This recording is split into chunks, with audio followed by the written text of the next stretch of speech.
Assalamualaikum warahmatullahi wabarakatuh. Apa kabar sahabat-sahabat komunitas? Semoga sehat selalu ya. Dalam konteks kita terus dalam program Komunitas Untuk Utama TV. Nah, kali ini ada satu tema yang menarik untuk saya ya, berhubungan dengan bagaimana konsep pendidikan di negara kita. Tentu kita tidak bisa lepas dari Undang-Undang Dasar 1945 yang mengamanatkan gitu bagaimana sih pendidikan itu harus bisa berkontribusi pada mencerdaskan kehidupan bangsa.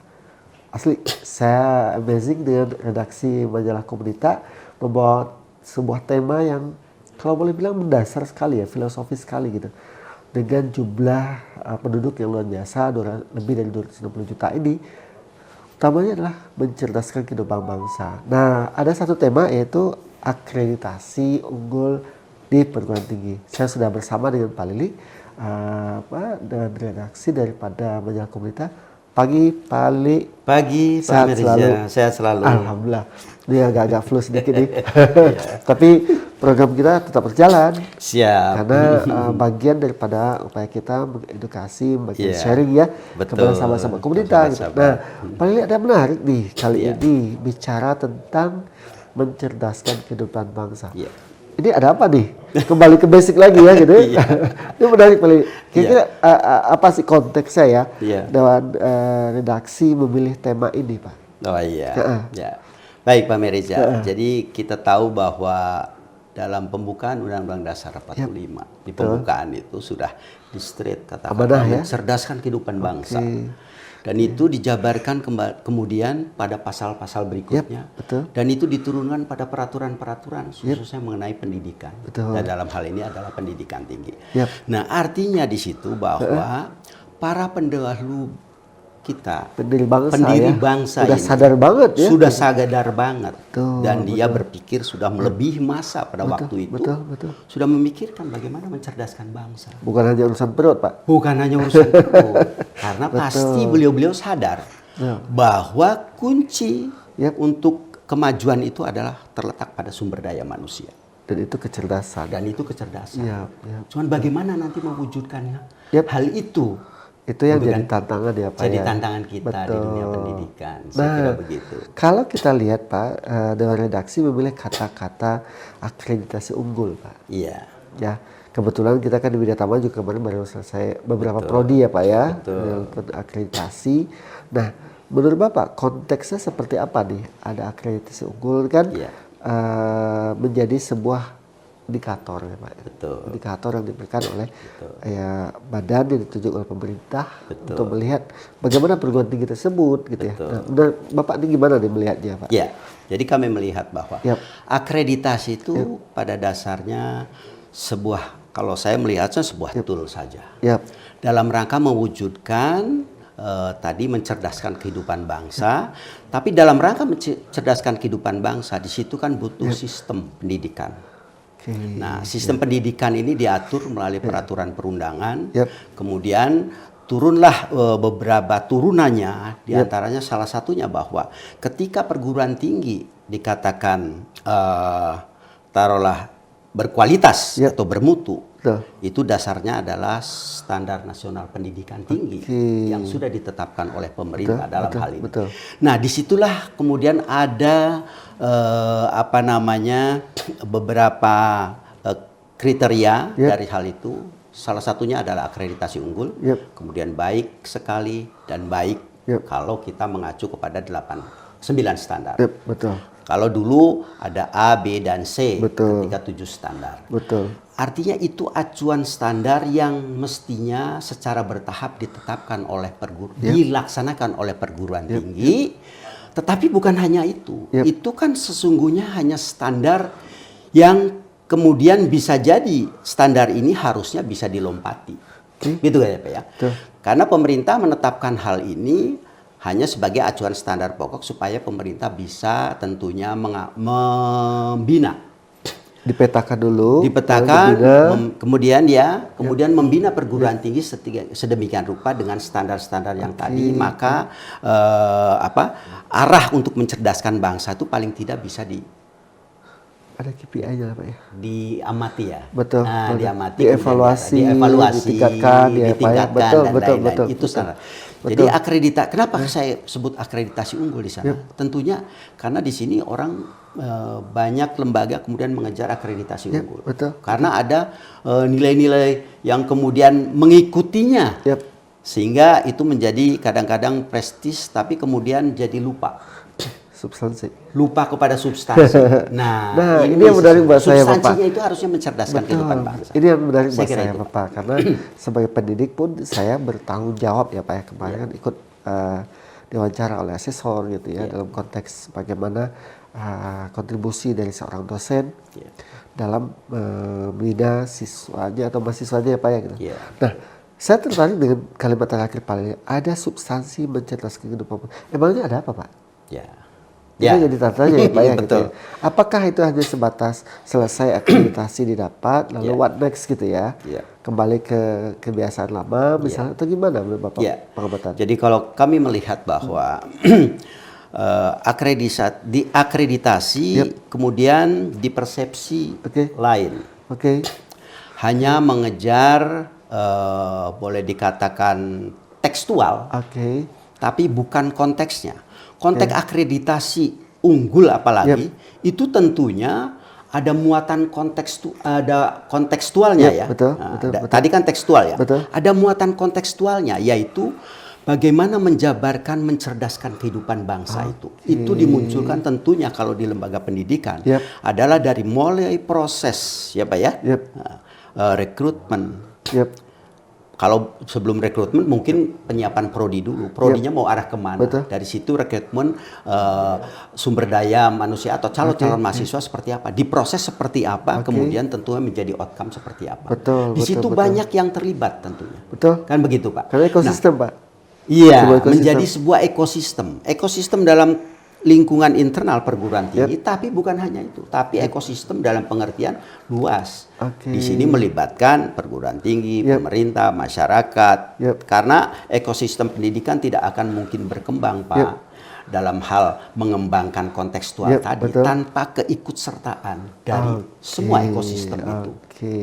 Ada menarik sahabat-sahabat dari pernyataan paling ketika bicara tentang akreditasi sebagai sebuah tool yang digunakan oleh pemerintah untuk memetakan perguruan tinggi yang selanjutnya untuk dibina. Lalu yang kedua, akreditasi unggul secara tekstual itu yang dicapai oleh pimpinan lembaga tinggi. Tapi ada yang lebih penting lagi, sejauh mana objektif atau main goal objektif itu adalah untuk mencerdaskan kehidupan bangsa. Karena seringkali kejebak ya bagaimana pimpinan perguruan tinggi fokus kepada tekstual tapi melupakan kontekstual. Nah, bagaimana pendapat dari para ahli? Ya, di sini Dewan Redaktur sudah mengundang dua narasumber, dua profesor guru besar gitu. Nah, kita akan ulas itu di sesi selanjutnya. Bagaimana konteksnya akreditasi unggul itu dalam mencerdaskan kehidupan bangsa. Jangan kemana-mana.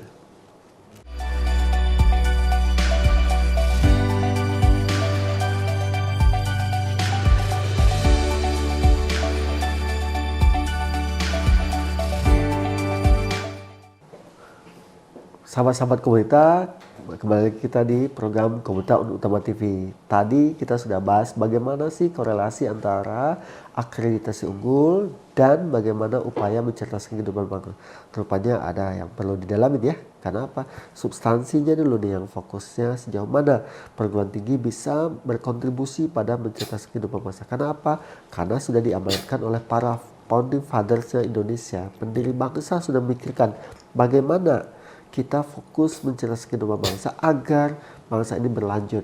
Tidak hanya bicara tentang kemerdekaan dari sisi fisik, dari sisi ekonomi, tidak. Tapi lebih bagaimana kontribusi pada mencerdaskan kehidupan bangsa. Nah, kali ini Dewan Redaksi sudah berdiskusi dengan Prof. Dr. Insinyur HM Budi Jatmiko, MSI MEI, Ketua PISI Asosiasi Perguruan Tinggi Seluruh Indonesia. Saya menarik sih yang disampaikan oleh Prof. Budi ya, gitu, bagaimana konteksnya pendidikan tinggi bermutu, akreditasi dan problematika. Beliau melihatnya lebih luas lagi, tetapi pasti ada substansi yang beliau sampaikan. Bagaimana solusinya untuk mencerdaskan kehidupan bangsa ini. Nah, Pak Lili, ketika dengan redaksi waktu itu diskusi dengan Prof Budi ya, Betul.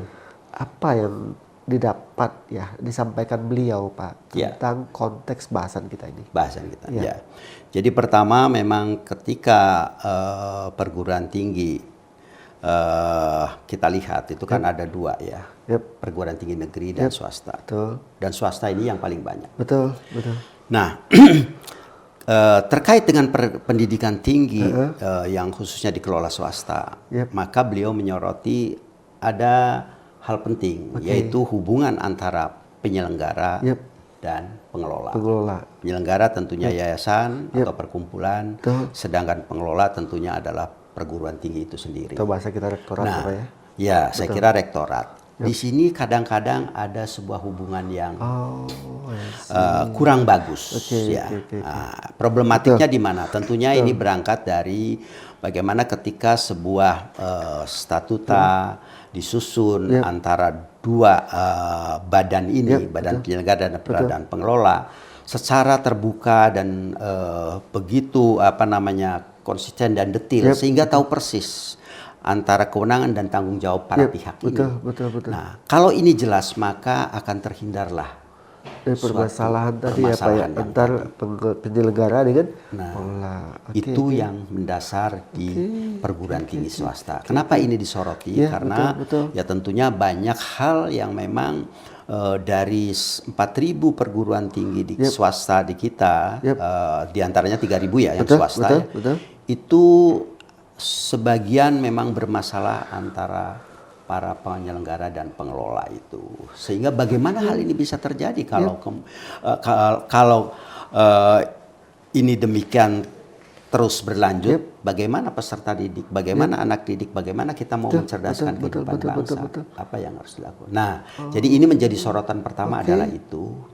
Perhatikan bagaimana hubungan kerja antara dua badan ini agar pelaksanaan penyelenggaraan pendidikan bisa berjalan ke arah mencerdaskan kehidupan bangsa. Jadi itu titik sentralnya dulu ya Pak? Ya, itu harus diingatkan. Karena kan bicara tentang akreditasi bisa jadi ketika, karena ini semacam musuh bersama ya Pak ya?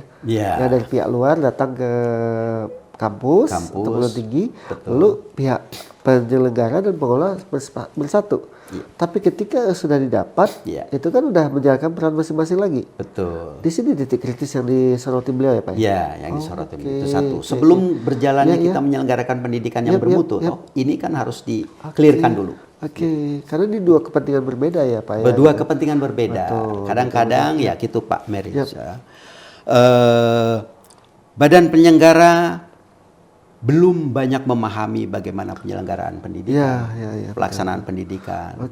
Kemudian pengelola pendidikan tahu persis dan harus bagaimana, tapi kemudian karena sesuatu hal sehingga tidak bisa meyakinkan badan penyelenggara. Nah, ini kan jadinya ada sebuah bias yang ini akan mengganggu dalam rangka proses pendidikan di pendidikan tinggi, khususnya swasta, dalam rangka upaya mencerdaskan kehidupan bangsa. Nah, kalau begitu Bapak, diperlukannya sebuah kesatuan cara pandang, komitmen ya Pak ya, antara penyelenggara dengan pengelola. Ini jadi, nah Bapak, pada akhirnya Prof Budi menyoroti apa ya Pak ketika sesi 1 tadi bicara tentang fenomena yang ada, lalu ditambah lagi fenomena atau konteksnya adalah adanya permasalahan besar antara penyelenggara dan pengelola. Apa substansi yang beliau fokusnya kemana Pak sehingga terlihat ya bagaimana pendidikan itu bermutu di mata stakeholder. Ya tentunya setelah dua hal permasalahan yang tadi bahwa antara badan penyelenggara dan pengelola sudah menjadi satu pandangan, maka tentunya di sini perguruan tinggi itu mempersiapkan bagaimana penyelenggaraan pendidikan ini sedemikian rupa bisa menjawab tantangan masyarakat dengan standar-standar kualitas yang tentunya sudah ditetapkan oleh otoritas pemerintah atau dalam hal ini kementerian. Nah, dengan dengan komitmen seperti itu, maka diharapkan pelaksanaan proses pendidikan itu akan berjalan sesuai dengan kaidah-kaidah atau tujuan yang mau dicapai. Tapi endingnya kan tadi ada kata kunci ya Pak, secara sebelum kita live tadi itu, bahwa kita ada kata-kata kunci kompetensi Pak. Ya, itu dalam rangka meningkatkan mutu pendidikan. Tentu kita kan berorientasinya kepada peserta didik ya. Kalau tadi penyelenggaraan pengelolaan. Nah, sekarang kompetensi itu berkaitan dengan ujung akhirnya adalah lulusan. Sejauh mana lulusan kita diarahkan mempunyai sebuah kompetensi yang bisa menjawab tantangan dunia kerja. Nah, ini yang harusnya menjadi pemikiran semua yang terlibat dalam proses pendidikan ini, bagaimana menguatkan kompetensi peserta didik ini sesuai dengan harapan-harapan dari dunia kerja. Artinya di sini adalah salah satu indikator mencerdaskan kehidupan bangsa itu adalah sejatinya perguruan tinggi fokus dalam peningkatan kompetensi lulusan. Kalau standar sekarang, sementara ini. Mungkin suatu saat barangkali pemerintah akan lebih meningkatkan lagi, bukan hanya sekedar kompetensi, tapi ada muatan-muatan apalagi untuk memperkaya dan segala macam, gitu kan Pak. Ini yang harus disikapi ke depan. Betul.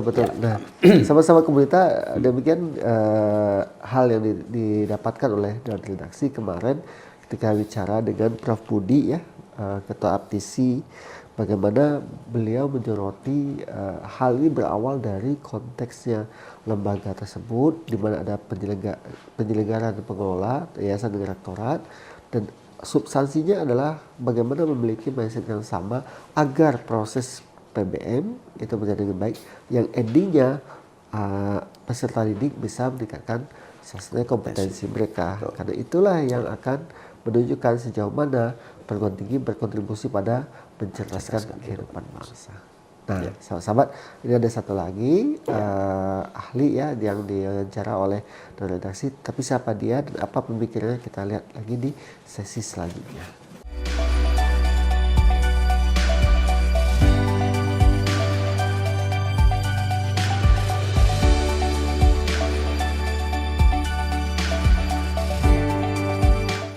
Baik, sahabat-sahabat Komunita, ketemu lagi kita di program Komunita on Utama TV.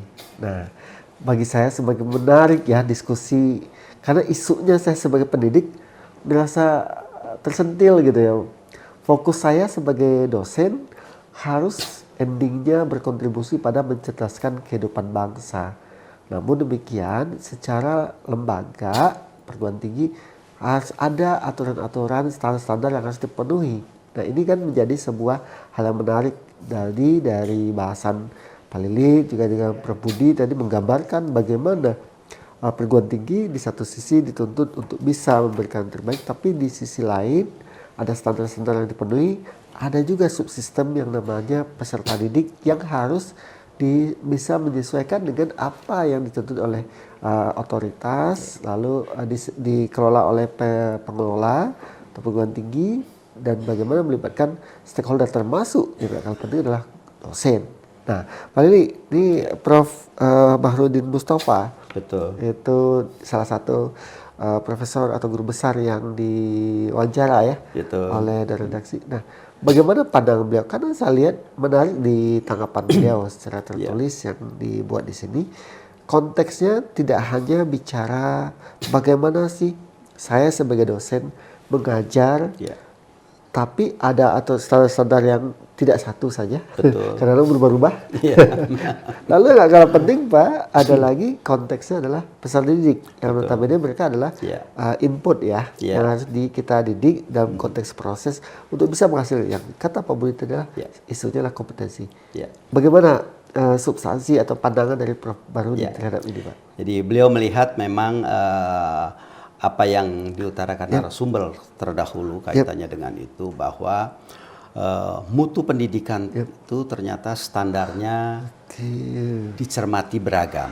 Walaupun sesungguhnya harusnya kita mengacu pada SNPT yang kaitannya dengan itu. Tapi kemudian ada tawaran banyak tentunya, ada standar bersifat internasional yang kriterianya beragam. Nah, artinya ini tuntutan mutu itu ternyata kendalinya begitu banyak. Nah, ini bisa jadi memang menjadi bias sehingga mau mana yang mau disasar ini. Nah, gitu kan.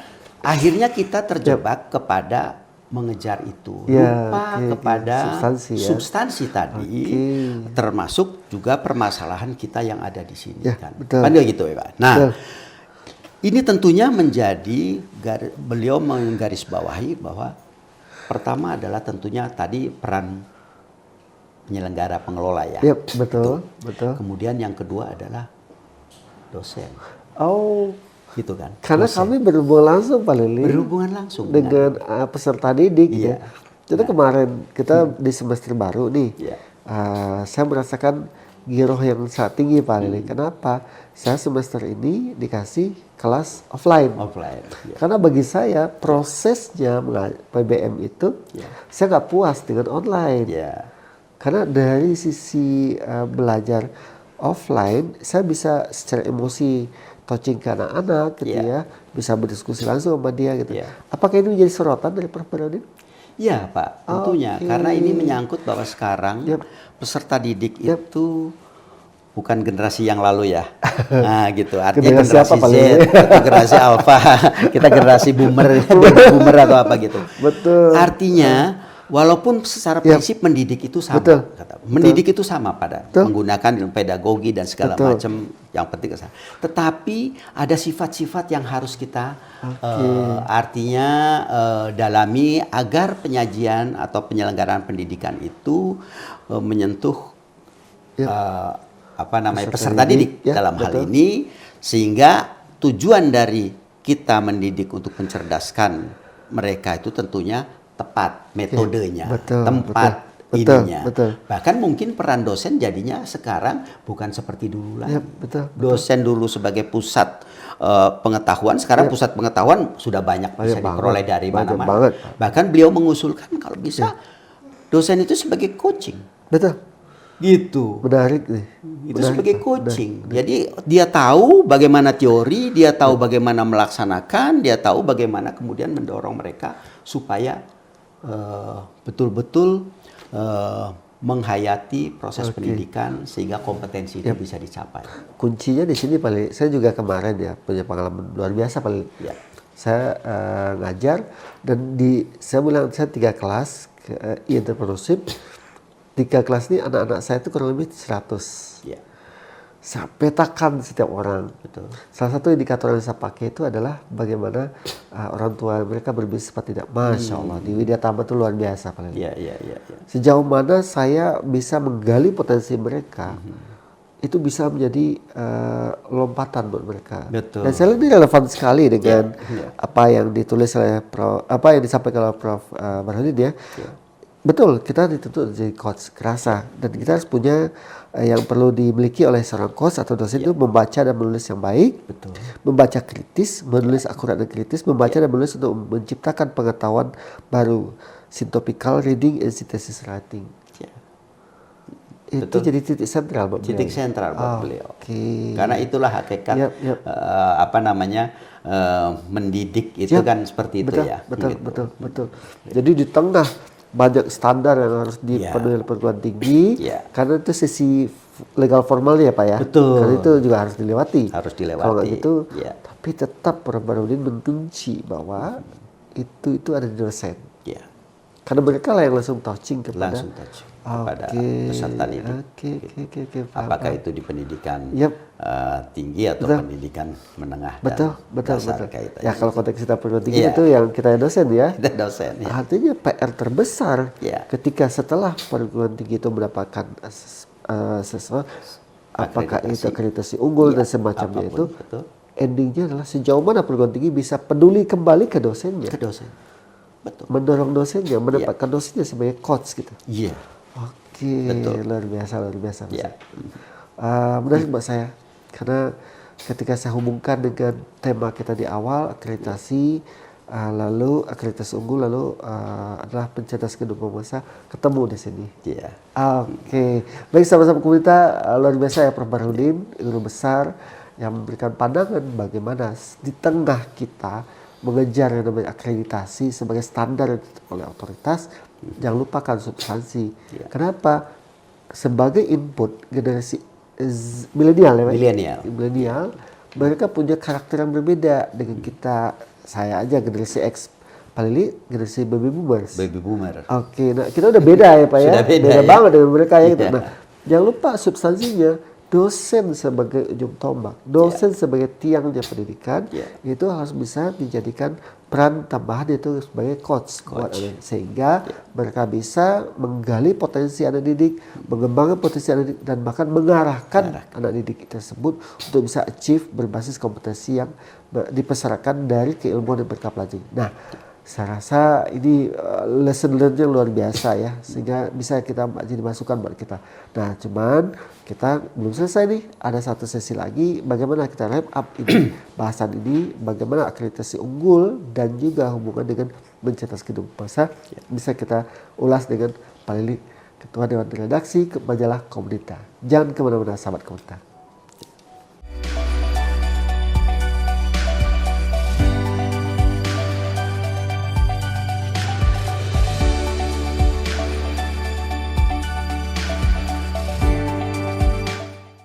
Baik, sahabat-sahabat komunitas, ketemulah di sesi terakhir nih ya. Nah, saya selalu menunggu sesi terakhir ini karena disinilah bagaimana tanggapan daripada Dewan Redaksi terhadap bahasan yang kita akreditasi unggul dan hubungannya dengan mencerdaskan kehidupan bangsa. Tapi di balik itu ada tanda tanyanya. Ini yang buat saya menarik gitu. Nah, paling ketika udah kita bahas tadi konteksnya akreditasi unggul, perguruan tinggi, lalu dari Prof. Budi sama Prof. Baharudin juga udah memberikan tanggapan. Sekarang Dewan Redaksi melihatnya seperti apa, Pak? Konteksnya akreditasi unggul tersebut. Bagaimana esensinya nih, kumahiyata gitu. Gimana Bapak? Ya, kalau kami memandang bahwa esensi dari mencerdaskan kehidupan bangsa itu sebetulnya bukan hanya proses mencerdaskan otak ya Pak. Di sini adalah proses budaya. Bagaimana kita membangun suatu budaya yang cerdas bagi peserta didik dan bagi kita semua termasuk ekosistemnya. Sehingga terbangunlah hasil lulusan atau lulusan itu memiliki kompetensi tapi mempunyai kecerdasan dalam rangka memberikan solusi-solusi kepada masyarakat. Nah, disinilah pentingnya adalah nilai-nilai, Pak. Nah, jadi pendidikan di situ adalah karena proses budaya tentunya ada nilai-nilai yang harus angkat juga, ditransfer kepada peserta didik sehingga mereka betul-betul memahami, bukan hanya teori yang sedemikian rupa kemudian tanpa nilai-nilai dia menerapkannya bisa salah. Betul. Ini yang menjadi kunci, Pak. Jadi yang harus dipahami gitu. Jadi budaya ya kata kuncinya Pak ya. Kata kuncinya budaya. Jadi kita membangun budaya. Karena pendidikan membangun peradaban. Peradaban itu artinya memanusiakan manusia. Tetapi ada satu lagi kan ya Pak, diawali dari pendidiknya sendiri, tenaga pendidiknya. Ini menarik Mas saya, karena selalu bagi saya sejak saya ambil kuliah dulu di S1, satu pelajaran mata kuliah yang saya suka itu antropologi Pak. Antropologi itu saya di HI dulu di Unpad, saya diajarkan bagaimana kita sebagai, karena kan kami di FISIP Pak, ilmu sosial dan politik ya Pak, bagaimana di budaya itu ada beberapa komponen. Satu adalah value, nilai-nilai yang harus dimiliki, nilai kejujuran, integritas, disiplin, komitmen dan lain-lain gitu. Lalu ada yang kedua adalah belief Pak. Sejauh mana kita punya belief gitu ya, kepercayaan, dan itu juga harus kita turunkan ke anak didik. Gitu. Yang ketiga habit Pak, habit, bagaimana kita memiliki kebiasaan gitu ya Pak. Lalu keempat bahasa, bagaimana kita menggunakan bahasa yang benar, terakhir cara komunikasi. Saya lihat relevan sekali Pak dengan bahasan kali ini. Betul, karena kita lihat Pak, bahwa sekarang kita mengarah mencerdaskan kehidupan bangsa, tetapi kalau kita lihat realitas Pak, saya lihat aja di arus utama ya, media arus utama. Saya cermati tahun 2000, akhir 2001. Itu kemudian awal 2022, Oke. dan terakhir Awal 2023. awal 2023. Bagaimana pendidikan tinggi disoroti sedemikian rupa, dikuliti Wah, karena nampar, Pak. perilaku kita. Nampar, Pak. Bagi saya menampar Perilaku sekali. kita. Betul, betul. Nah, kalau kondisinya seperti itu, bagaimana kita bisa mencerdaskan? Padahal sudah diakreditasi. Padahal sudah diakreditasi. Ada Unggul sesuatu atau apapun, tapi ini tidak PR. dilaksanakan. Jadi ke depan, betul. pandangan kita adalah kita harus segera berbenah, Yap. membenahi diri Betul. untuk betul-betul Yap. mengarahkan pendidikan kita ke upaya mencerdaskan kehidupan bangsa berdasarkan standar nasional betul, pendidikan, tetapi bukan hanya tekstual, tapi justru kontekstual. Itu yang penting sekali. Nah, siapa saja yang terlibat di situ? Ya, semua unsur yang di dalamnya. Betul. Penyelenggara, pengelola, dosen, Termasuk ekosistem, ada peserta juga. didik, Betul. ya, ekosistem Betul, yang lainnya. Betul. Di internal maupun eksternal ya, Pak ya. Di internal maupun eksternal. Oke. Jadi mari kita Itu sama-sama ya. membangun sebuah ekosistem Betul. yang harus kita sadari gitu. betul. Artinya harus kita lakukan dengan sadar karena pendidikan itu kan sebetulnya proses sadar ya. Betul. Nah, jadi kita harus di penyelenggara pengelola pendidikan harus betul-betul sadar bahwa kita diamanatkan untuk bagaimana mencerdaskan kehidupan bangsa dan Basisnya anak adalah bangsa. budaya. Budaya Oke, dasarnya. baik. Kita merubah nilai-nilai Ya. itu ke arah nilai-nilai yang lebih baik. Betul. Ini proses budaya yang butuh Betul. integrasi pada Dan butuh semua. waktu panjang. Dan butuh waktu panjang. Betul. Gitu. Nah, paling menarik bagi saya, kalau saya angkat lagi sahabat-sahabat komunitas, pesan yang disampaikan oleh Dewan Redaksi dalam konteks bagaimana menceritakan kehidupan bangsa yang saat ini menggunakan tool-tool, salah satunya akreditasi tadi, sejatinya pihak penyelenggara, pihak pengelola, dosen, peserta didik harus berbasis kepada budaya. Ya. Karena mencerdaskan kehidupan bangsa, basisnya membangun peradaban. Peradaban dibangun yang baik itu dengan budaya. Artinya dari value. Saya rasa perlu juga Bapak, tadi kasus-kasus perselisihan dalam tanda kutip disampaikan oleh Prof. Budi tadi ya. Iya, betul. Antara penyelenggara dan pengelola. Lalu ini kan membawa efek yang luar biasa. Bisa jadi, mohon maaf Pak Ali, kalau tidak berbasis kepada nilai-nilai, konflik gampang terjadi. Tidak punya belief yang jelas, konflik terjadi. Nah, ini menjadi PR besar kalau menurut saya yang saya tangkap ya, pesan dari Dewan Redaksi. Bagaimana mencerdaskan kehidupan bangsa berbasis budaya sehingga standar formal yang dibangun tersebut adalah part of upaya untuk mencapai. Betul. Paling nih, gak kerasa kita udah di akhir diskusi kita. Closing statement dari Pak Lili terhadap bagaimana upaya mencerdaskan kehidupan bangsa di perguruan tinggi ini bagi sahabat-sahabat komunitas.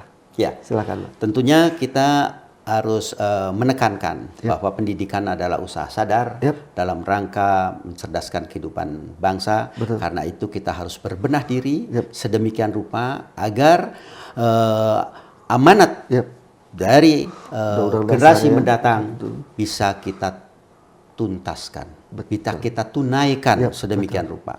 Karena ini adalah kewajiban kita, dan agar pewaris-pewaris kita betul-betul menjadi pewaris yang cerdas dan memiliki nilai-nilai budaya yang kuat, sehingga bisa menjadikan bangsa ini menjadi kuat.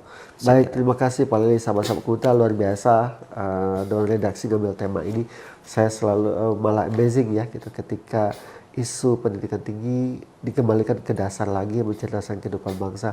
Dan awalnya saya kenapa Dewan Redaksi ngambil ini lagi? Tetapi ada konteksnya yang harus dipahami. Bagaimana banyaknya standar-standar tetapi belum sampai kepada substansi mengantarkan bagaimana bangsa ini bisa cerdas ya, yang memiliki nilai-nilai yang luhur gitu ya. Nah, sahabat-sahabat, diskusi kali ini menurut saya sangat-sangat bermanfaat, sangat-sangat valuable. Bagaimana kita mengambil substansi. Yuk, standar kita penuhi, tapi lupakan jangan sampai lupakan substansi, yaitu mencerdaskan kehidupan bangsa. Apa yang dilakukan? Perkuatlah penyelenggara, pengelola, dan peserta didik. Yang gak kalah penting adalah dosen berbasis budaya, sehingga amanah dari founding fathers negara ini, bagaimana bangsa ini cerdas, bisa kita capai. Oke, itu saja bahasan kita kali ini. Semoga bermanfaat sahabat-sahabat. Bagaimana upaya kita mencerdaskan kehidupan bangsa melalui pendidikan tinggi akan selalu bisa jauh lebih baik. Assalamualaikum warahmatullahi taala wabarakatuh. Waalaikumsalam. Terima kasih. Terima Pak kasih, Yuli. Mbak Merisa. Jadi luar biasa. Menyadarkan kembali.